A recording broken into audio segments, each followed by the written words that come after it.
Assalamualaikum warahmatullahi wabarakatuh. Saya Nur Afiat Budiman, calon guru penggerak Angkatan ke-6 Kabupaten Sidenren Rapang, Provinsi Sulawesi Selatan. Pada video kali ini saya akan mengadakan praktek coaching supervisi akademik dengan bersama salah satu rekan saya di UPT SMP Negeri 4 2 Pitue. Beliau adalah guru mata pelajaran IPA. Assalamualaikum Ibu. Waalaikumsalam warahmatullahi wabarakatuh. Ya, bagaimana kabarnya Ibu? Alhamdulillah baik. Baik Bu ya. Ya, Ibu. Jadi hari ini kita akan mengadakan pra observasi. Jadi kita akan mengadakan 3 tahapan. Tahapan pertama yaitu pra observasi. Kemudian tahapan yang kedua yaitu observasi langsung di kelas. Kemudian yang ketiga yaitu pasca observasi. Ya. Ibu Dharma saat ini mengajar di kelas mana Bu? Saya saat ini di semester genap diberi kesempatan oleh Bapak Kurikulum untuk mengajar di kelas 7. Oh, di kelas 7 Bu ya? Ada 4 kelas di kelas 7 yaitu 72 sampai 75. Iya. Adakah Bu tugas tambahan selain guru mata pelajaran? Saya diberi kepercayaan oleh Bapak Kepala Sekolah untuk menjabat Kepala Laboratorium UPT SMP Negeri 4 2 Pitue. Iya, jadi selain sebagai guru mapel, Ibu juga sebagai Kepala Laboratorium IPA. Nah, Ibu, pada diskusi kita hari ini, apa yang Ibu harapkan setelah melaksanakan pra-observasi ini? Yang saya harapkan sebagai guru IPA adalah setelah observasi ini adalah adanya peningkatan kualitas mengajar saya supaya lebih dikembangkan lagi. Yeah. Kemudian yang kedua, kemampuan saya dalam pembelajaran, terutama penggunaan teknologi lebih meningkat lagi, karena selama ini kan saya dalam peningkatan teknologi masih kurang, Ibu. Oh, begitu Bu ya. Oh ya. Kalau bisa saya tahu Bu, besok Ibu akan mengajarkan materi apa untuk observasi kita? Oke, kalau besok itu saya masuk di kelas 75 dengan materi pemisahan campuran dengan cara filtrasi. Ya, dengan materi pemisahan campuran dengan cara filtrasi. Nah, Ibu, apa Bu tujuan pembelajaran yang sudah Ibu susun melalui RPP Ibu mengenai materi ini? Yang saya sudah susun kemarin dengan RPP dengan judul pemisahan campuran, ada 3 tujuan yang akan kita capai pada materi tersebut. Yang pertama adalah 1, peserta didik mampu menjelaskan apa sebenarnya yang dimaksud dengan pemisahan campuran secara filtrasi. Kemudian yang kedua, peserta didik mampu menuliskan contoh pemisahan campuran secara filtrasi. Kemudian yang ketiga adalah peserta didik mampu menerapkan materi pemisahan campuran secara filtrasi dalam kehidupannya sehari-hari. Saya kira seperti itu. Jadi ada 3 tujuan pembelajaran Ibu ya. Ya, untuk observasi besok Bu, apa saja persiapan-persiapan yang sudah Ibu lakukan untuk besok laksanakan observasi? Yang saya siapkan adalah tentunya yang pertama adalah membuat RPP terlebih dahulu. Kemudian mempersiapkan modul ajar. Kemudian yang ketiga menyiapkan LKPD. Lembar kerja peserta didik. Kemudian saya sampaikan anak-anak di pertemuan sebelumnya bahwa pertemuan selanjutnya itulah adalah materi pemisahan campuran. Ada bahan yang tidak tersedia di lab seperti garam, gula pasir, kemudian air sumur yang keruh. Kemudian alat yang saya siapkan di lab adalah corong, kemudian galas kimia 250 ml sebanyak 2 buah, dan kertas saring. Jadi ada beberapa bahan, alat dan bahan yang diperlukan Bu ya. Ada bahan yang mesti siswa bawa dari rumah seperti garam tadi dan lain sebagainya, dan juga ada alat yang sudah disiapkan oleh Bu sendiri. Nah, Ibu, saya mau tanya Bu, selama Ibu mengajar, ada tidak pada materi Ibu mengalami kesulitan pada saat proses pembelajaran? Kalau ada, kesulitan apa saja itu Bu? Oke. Kalau selama ini saya mengajar, pasti ada kesulitan guru dalam menghadapi siswa. yang biasa saya dapatkan adalah ketika kita melakukan praktik laboratorium itu kan anak-anak bekerja secara berkelompok. Iya, betul. Biasanya ada kelompok yang kerjasamanya itu bagus, sehingga mereka bisa menyelesaikan tugasnya dengan baik. Karena di setiap akhir pembelajaran, kalau kita melakukan praktek di laboratorium, biasanya ada laporan akhir yang harus dikumpulkan oleh setiap kelompok. Nah, kadang-kadang ada kelompok yang tidak mampu melakukan itu. Kenapa seperti itu? Karena di dalam kelompoknya itu tidak ada kerjasama yang baik. Kemudian yang kedua, biasa ada salah seorang di antara kelompok itu yang apalagi namanya tidak termotivasi untuk belajar. Ya, Artinya kurang motivasinya sehingga mereka tidak bisa mengerjakan tugasnya tepat waktu. Seperti itu biasa yang saya hadapi, Bu. Iya, betul sekali, Bu ya. Jadi kesulitannya Ibu yang hadapi yaitu bagaimana siswa membuat laporan, Bu ya, masih ada kelompok yang masih belum paham mungkin atau tidak, kemudian motivasi belajar siswa. Ya, biasanya ditandai mungkin karena mereka ngantuk di dalam kelas atau main-main di dalam kelas, Bu ya. Nah, dari kesulitan-kesulitannya Ibu tadi yang sudah diceritakan, Bu, saya mau tahu nih, Bu, apa, Bu, solusi yang Ibu lakukan untuk menghadapi masalah tersebut? Oke. Biasanya kalau saya seperti itu, misalkan ini hari kita adakan praktek, itu kan minggu depan baru dikumpul laporannya. Nah, tadi kelompok yang tidak menyelesaikan tepat waktu setelah minggu depan itu, saya panggil orangnya. Ada biasanya 4 orang, 5 orang. Saya tanya, kenapa bisa nak laporan tidak selesai? Padahal saya sudah kasih waktu 1 minggu. Kemudian dia menceritakan masalahnya seperti ini. Kemudian saya meminta kepada teman dari kelompok yang sudah berhasil membuat laporannya supaya temannya itu dibantu. Ini terjadi ketika biasanya kan saya tidak mengajar hari Sabtu, Ibu, karena kan kepala lab itu kan cuma 12 jam. Jadi saya jam kosong, di hari jam kosong hari Sabtu, saya panggil anak tersebut untuk menanyakan bagaimana tugas tanah, bagaimana bantuan dari kelompok yang lain, apakah mereka sudah memberikan bantuan. Kalau sudah, nanti di hari Sabtu itu saya cek ulang, mana nih tugas akhir tak? Di situ saya periksa. Seperti itu, Ibu. Ya, jadi ada beberapa solusi yang sudah Ibu tadi paparkan. Nah, Ibu Dharma, yang mau saya tanyakan lagi, kapan, Bu, aksi tersebut tadi sudah diterangkan ada strateginya, solusinya seperti ini untuk menghadapi kesulitan. Kapan, Bu, rencana jangka waktu untuk melaksanakan strategi semua tadi itu yang sudah Bu paparkan? Saya kira rencana saya ke depan mungkin di setiap kali pembelajaran pasti ada kan yang terjadi seperti itu, kurang lebih terjadi seperti itu. Barangkali pada saat itu saya akan terapkan secara terus-menerus, secara kontinu, sehingga pembelajaran kita semakin mantap. Saya kira seperti itu. Jadi, tetapi ini perlu dukungan dari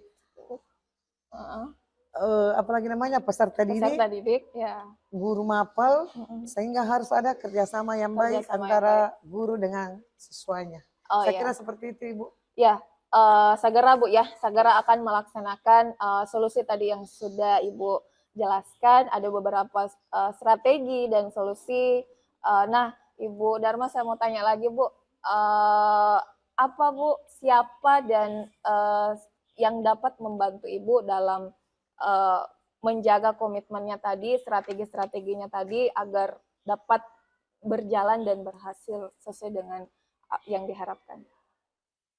Dukungan dari siapa saja itu? Oh iya, kalau saya pikir ini dalam setiap pembelajaran di sekolah, untuk selanjutnya ke depan, kami sebagai guru IPA mungkin selalu mengharapkan dukungan dari Bapak Kepala Sekolah. Betul, ya. Dukungan dari Bapak Kepala Sekolah yang pertama. Kenapa? Karena Bapak Kepala Sekolah itu adalah orang pertama yang apalagi namanya? Menjamban tangan. Apalagi? Yang memfasilitasi, Bu ya. Apalagi? Kepala sekolah yang memfasilitasi, kemudian kepala sekolah sebagai pemberi kebijakan pertama, penentu kebijakan di sekolah. Betul. Jadi harus ada dukungan penuh dari kepala sekolah, terutama dalam penyediaan alat dan bahan di laboratorium. Kemudian yang kedua, tentunya saya sebagai guru IPA perlu mendapatkan dukungan dari teman sejawat yang sama-sama mengajarkan IPA. Karena kami itu butuh sharing dan apalagi namanya pendapat bagaimana cara saya seperti ini, apakah sudah bagus atau bagaimana. Kemudian yang ketiga, tentunya kami mengharapkan dukungan dari Bapak, apalagi namanya Bapak yang menguasai teknologi kemudian atau Ibu sendiri yang sudah bisa membantu saya dalam penggunaan teknologi dalam proses pembelajaran, terutama penggunaan ini berbagai macam aplikasi. Yang kalau seperti saya itu kan masih kurang, jadi perlu bantuannya. Saya kira itu Ibu ada 3. Mendukung saya.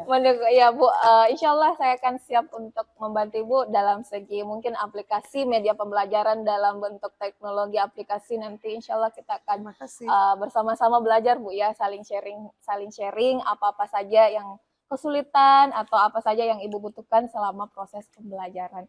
Nah, Ibu terakhir nih Bu Dharma, sebelum observasinya, bagaimana Bu perasaannya yang Ibu rasakan setelah mengadakan praktek coaching pra-observasi ini? Saya sebagai apa lagi tadi? Sebagai coaching atau yang diobservasi. Yang diobservasi, setelah dilakukan kegiatan ini, saya merasa lega dan tahu bahwa kemampuan saya selama ini ternyata masih jauh dari yang diharapkan.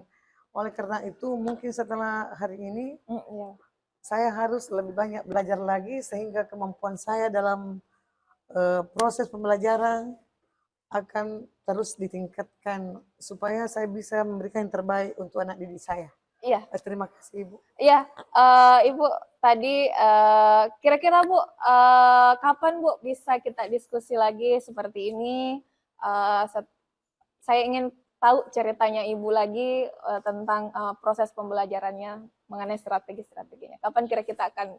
Kapan Ibu? Kapan ya? Itu kan saya selalu ada di sekolah. Jadi bagus barangkali kalau hari Sabtu karena saya tidak mengajar. Saya kan tidak mengajar hari Sabtu. Jadi hari Sabtu Bu ya, kita kembali berbincang mengenai sharing-sharing tentang proses pembelajaran dan pra-observasi ini. Nah, Ibu Dharma, terima kasih sudah meluangkan waktu bersama saya untuk pengadaan pra-observasi ini. Insya Allah besok Bu ya. Jadi besok kita adakan observasi langsung di kelas di mata pelajaran IPA dengan materi filtrasi Bu ya.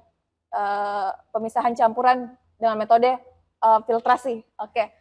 Di kelas 7. Di 75 Bu ya. Insya Allah besok kita akan adakan observasi langsung. Terima kasih banyak Bu ya sudah mengganggu waktunya pada kesempatan kali ini ya. Terima kasih Bu, saya izin, saya mau ke kelas. Terima kasih atas kesempatannya.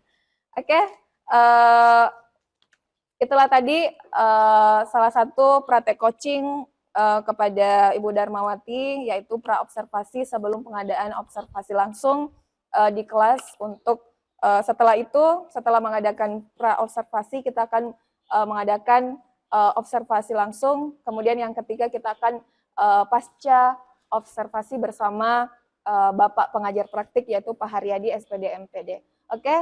Terima kasih. Saya akhiri. Wabillahi taufiq wal hidayah. Assalamualaikum warahmatullahi wabarakatuh.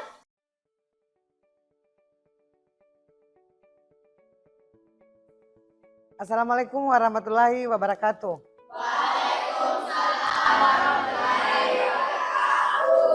Sebelum kita mulai, ketokasnya mana? Siapkan dulu nak. Siap. Berdoa sebelum belajar.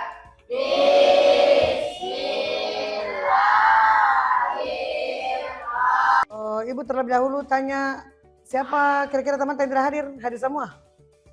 Ada yang tidak hadir? Siapa nak?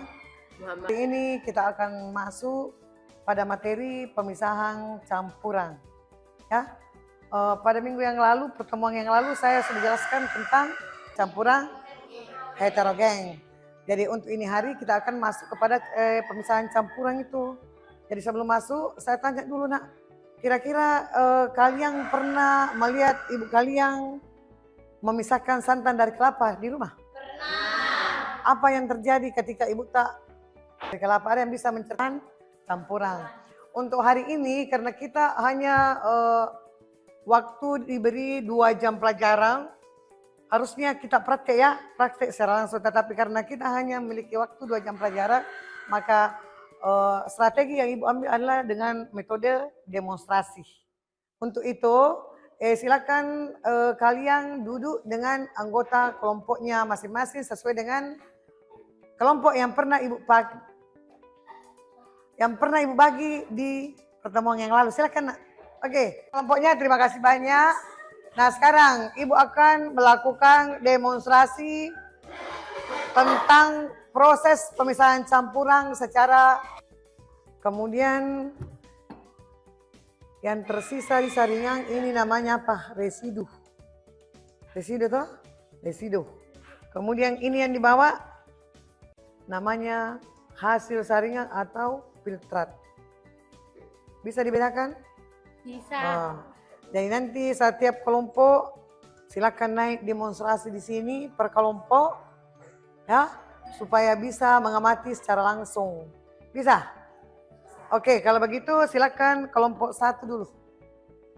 Oke, kelompok 1. Assalamualaikum warahmatullahi wabarakatuh.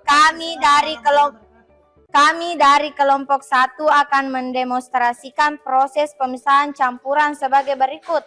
Pertama-tama kita ambil kertas saringnya dibentuk seperti ini, lalu kita masukkan ke dalam di atas corong, kemudian diaduk air keruhnya, lalu kita masukkan ke dalam corong.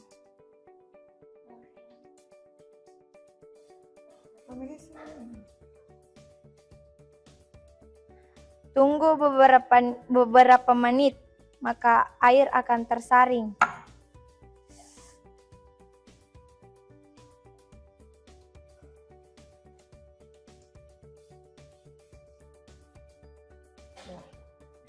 Coba kelompok lain perhatikan kelompok 1.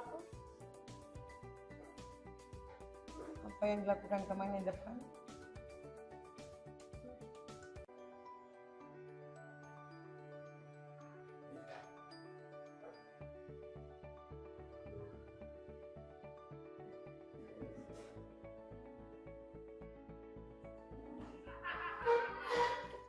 Bersama semua.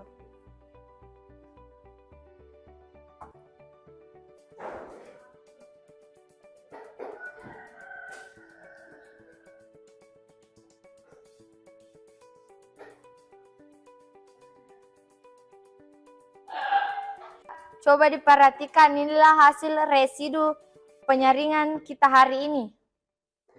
Sekian dan terima kasih. Assalamualaikum warahmatullahi wabarakatuh.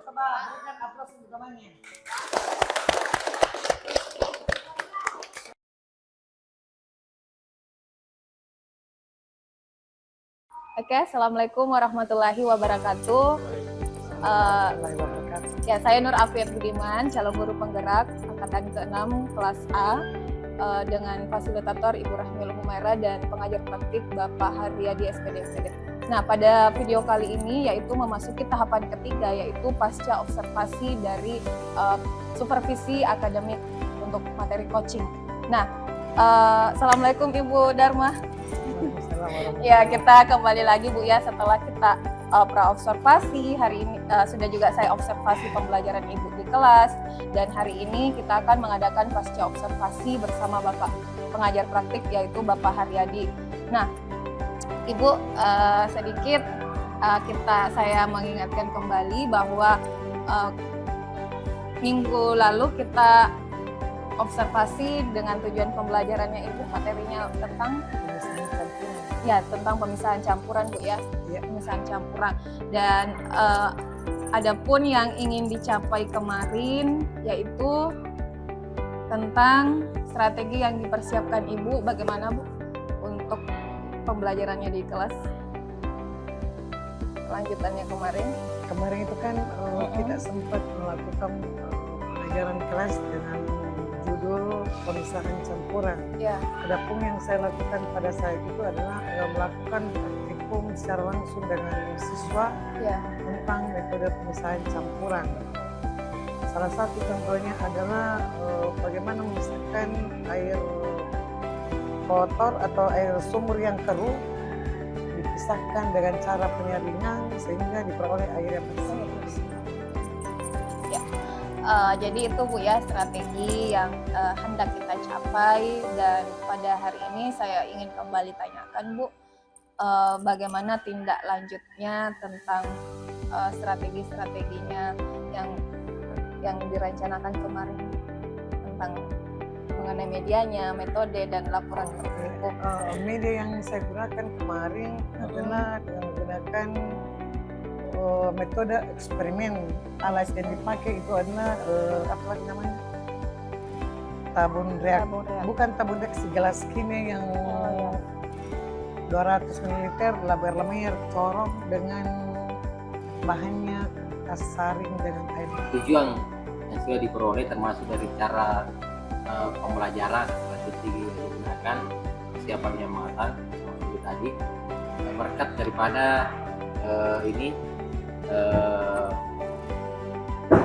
rencana tindak lanjut yang akan disampaikan oleh tadi semua. Alhamdulillah berkat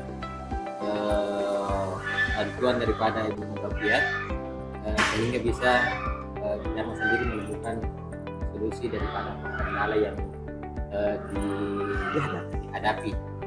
Bukan Bu Murabiat yang memberikan solusi, tapi Ibu sendiri yang menemukan sendiri seperti apa sebenarnya dari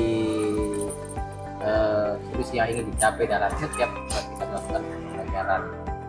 Mungkin seperti itu Bu, artinya sebagai observer artinya saya tetap mensupport Pak Ibu, mudah-mudahan kedepannya semangat lagi Bu, salah satu calon guru penggerak angkatan ke-8 insyaallah. Semangat. Ya semangat. Oke, assalamualaikum warahmatullahi wabarakatuh. Waalaikumsalam warahmatullahi wabarakatuh. Kita foto bersama dulu ya supaya ini.